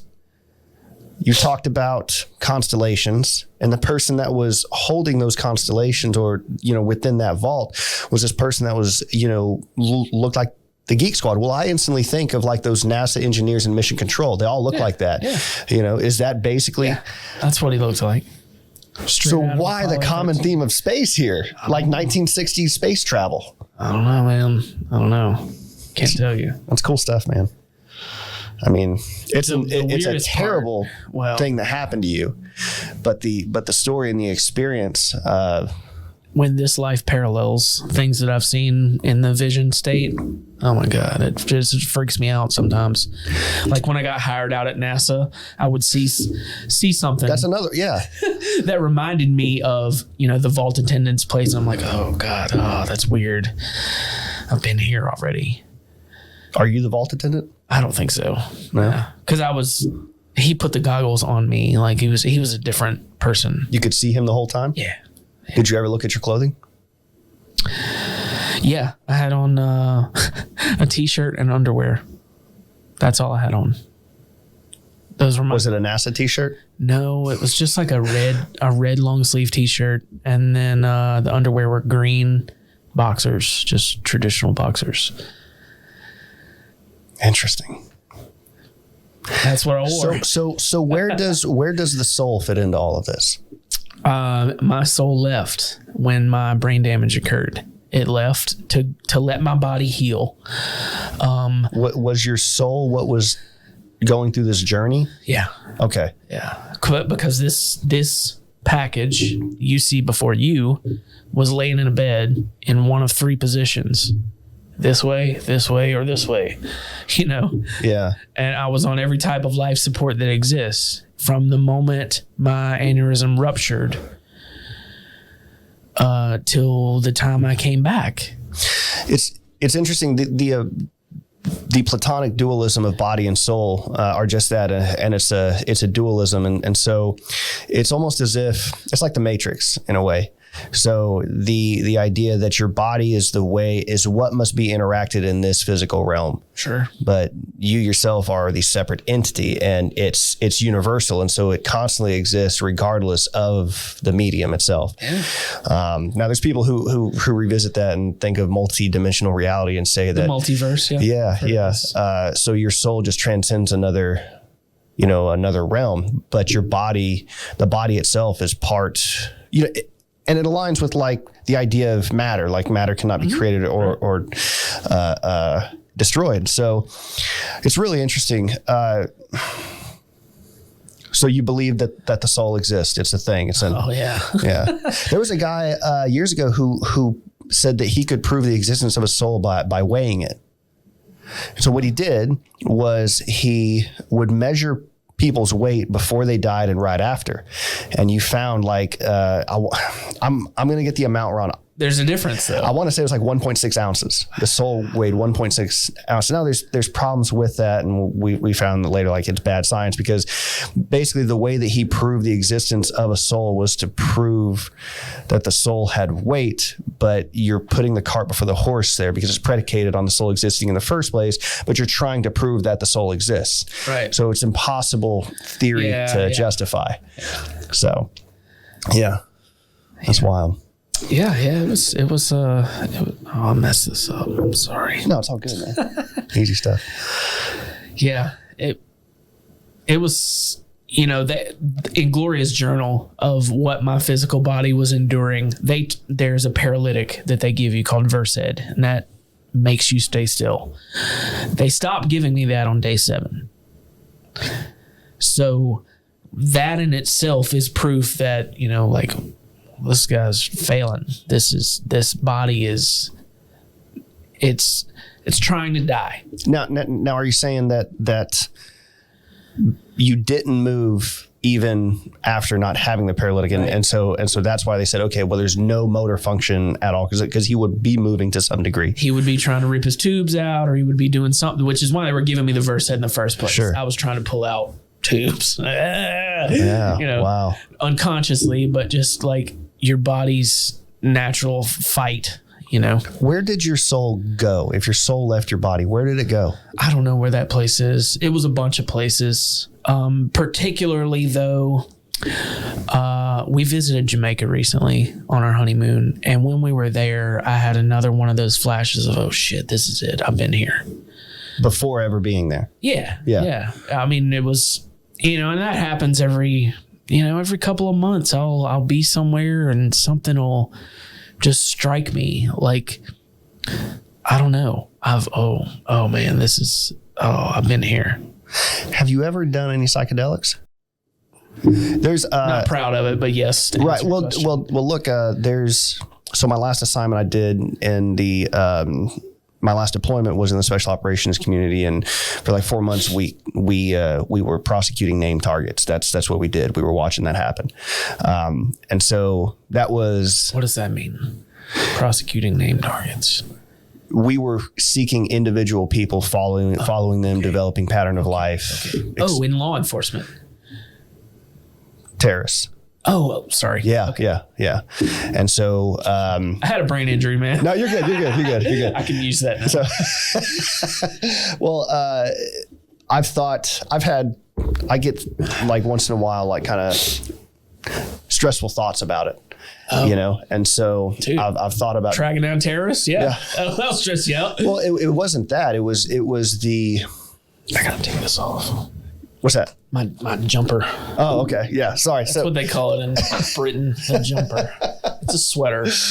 So whenever we would be ready to strike a target, people would come in the room and want to watch. And this was a joint operation cell. And so we'd have TVs up, like we're watching. Oh yeah. Drone strikes and stuff. Sure. Yeah, exactly. And so people were excited about it.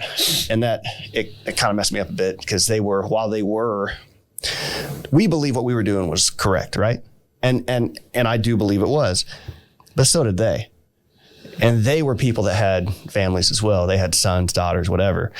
And so I thought that there was a little bit of humanity that was lacking. Yeah. If I'm honest. And it's always kind of bugged me. And so I've often thought like maybe an encounter with a psychedelic experience might help me reconcile that. There's so much research right now about veterans, PTSD, and psilocybin mushrooms. That's why. You can have months of therapy. A single dose can sometimes last a year. Session. Yeah, it can make you good for a year. Now, I'll say this about my experience with LSD. That's just kind of for fun. But psilocybin mushrooms, it is a natural product. It grows out of the fucking ground, man. Yeah. Just like everything else. Sure. If you eat it, you will have a reset.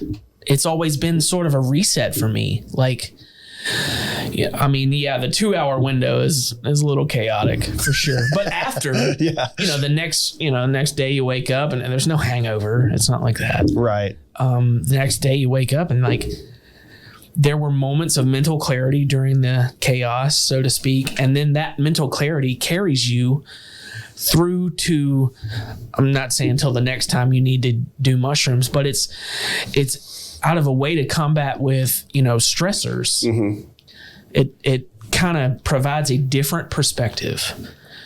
I'm not saying go eat a whole bag, but like microdosing is what they're talking about with veterans. Right. Just a little bit, dude. Yeah. It only takes a little. Yeah. If you're trying to make leaf angels on the carpet, or snow angels on the carpet. Yeah.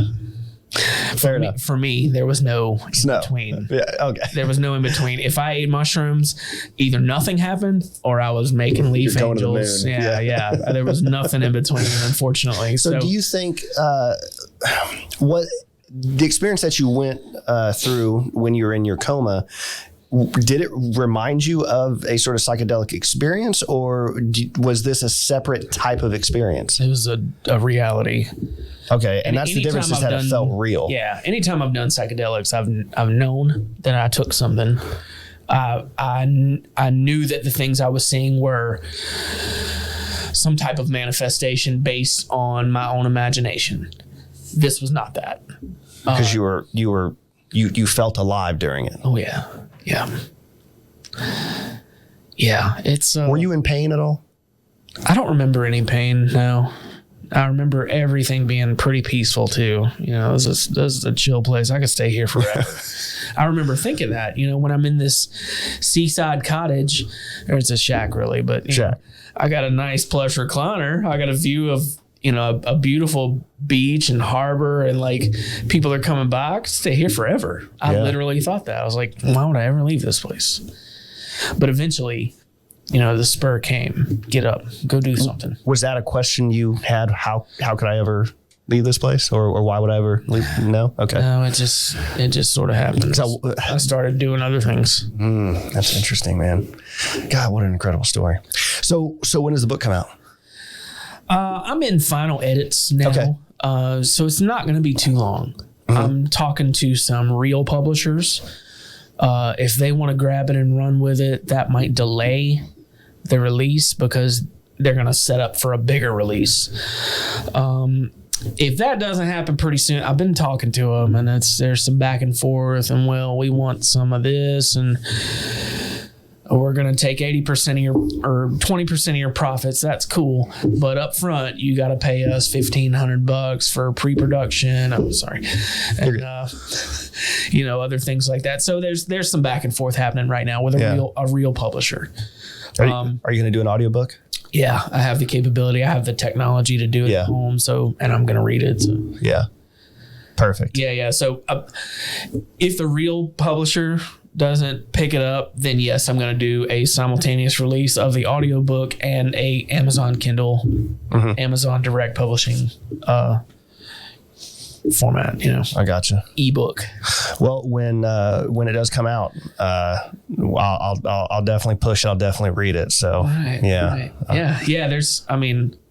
been talking 2 hours. Is this something where the book is definitely better than we've talked about here? There's all there's much more detail. Sure.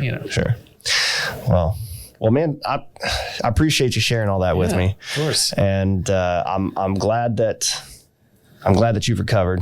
Yeah, I would say I have. And I'm glad that you found the light, so to speak. Yeah. That's amazing. It's an amazing story. I don't know where I go from here. Honestly, the book started as a journaling exercise from a counselor's recommendation. Hey, dude, you've been through some heavy shit. Just write about it. Just write it down. Yeah. It might help you to process. And then Gloria was like, this is, you got a story here. Yeah, 100%. 100%. So, yeah, well, you're wise to write a book about it for sure. The funny part is out of nowhere, just a few months before the aneurism happened, I started writing another book, historical fiction, War of 1812, Jean Lafitte, Pirates, New Orleans, all that shit. Okay. Just dive in. I'm making it up as I go. I was sitting at home and something was like, get that laptop, dude. Come on. And I just started writing, and here we are 40,000 words later. It's a novel, it's going to be a real novel. That's something else, that's another year down the road, but when you get ready, come back and we'll talk about that too. Yeah, right. So I've got 2 books, but only one is about to come out. I'm pretty much done with the coma story. If anyone's wondering, it's a little less than 30,000 words. You should be able to read it over a weekend if you're dedicated. Interesting. So is that your new path now? Going towards writing and writing books? I'm a geologist. I work for the Navy. That's my new path, really. That's how I really make my dough. If I end up selling enough books that I don't have to, work anymore, that'd be cool. That'd be pretty rad. Maybe I could buy that house on the bayou. Who knows? Hey now. Right. That's amazing. Well, look, I don't want to keep you any longer. I know you got some projects to take care of. Dishwasher's calling. Yeah. But Patrick, again, thank you for sharing that. Again, it's an incredible story. I've had a blast talking to you, and thank you for spending some time with me today. So sure.